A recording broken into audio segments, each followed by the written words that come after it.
So what are the trends in public-private partnerships, and how are they ultimately benefiting everybody concerned? The artists, the people who are the participants, the theater goers, the music goers, and also the producers themselves. I think from what I'm experiencing and witnessing is that that's basically just nonprofits and for-profits getting together and doing work. Right, I mean, that's basically what it really is. And so if you look at institutions like the Arts and Business Council, of which, to be clear, I was a volunteer for many years. I was on their emerging leaders community, or part of their emerging leaders community, helped to build that whole thing. Point being, I've since separated my advocacy for their work on that level, because at the end of the day, it's just a glorified version of corporate social responsibility programming, where they just shovel dollars over and then label it as doing good. And then sometimes they might have an integrated approach towards programming that is clear, but it doesn't actually, that integration, I don't think actually is the common practice, at least in my experience. And I think the challenge that I have with these sort of partnerships is that you're also in a space where you have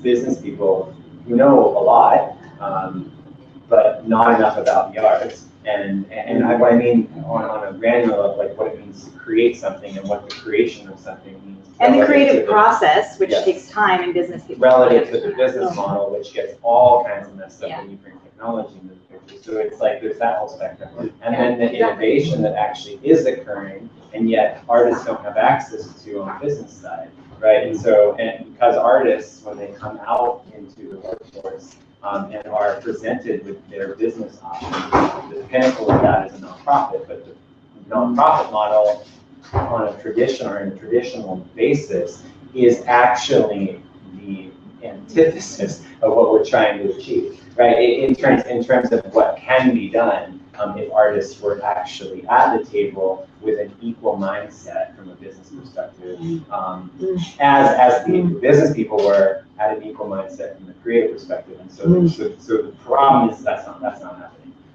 I think there are people who do it. I know a few. But on a larger scale, from a public-facing perspective, what you see, in my opinion, is just the glorified corporate social responsibility. And the problem is the business model is problematic.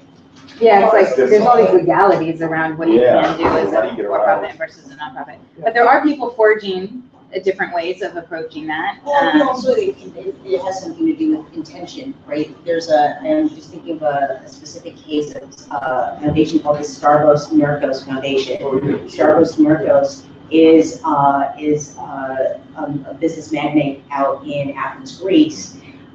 Has a very, very interesting sort of situation with their foundation, and their foundation allows they partner and fund different nonprofits through their foundation. Though that's just the approach to which they do it, but allows the nonprofits to have ownership of the creative programming that's involved with that.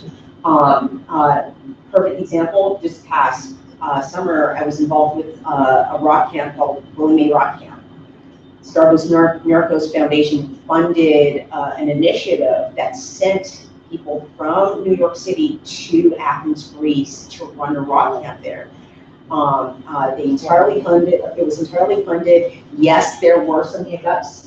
Speaking very much to Mathew's point. However, I think the mindset around how you approach those models could make it very, very successful, depending on how the mindset is approached to having those sorts of relationships. And that's a really crucial part.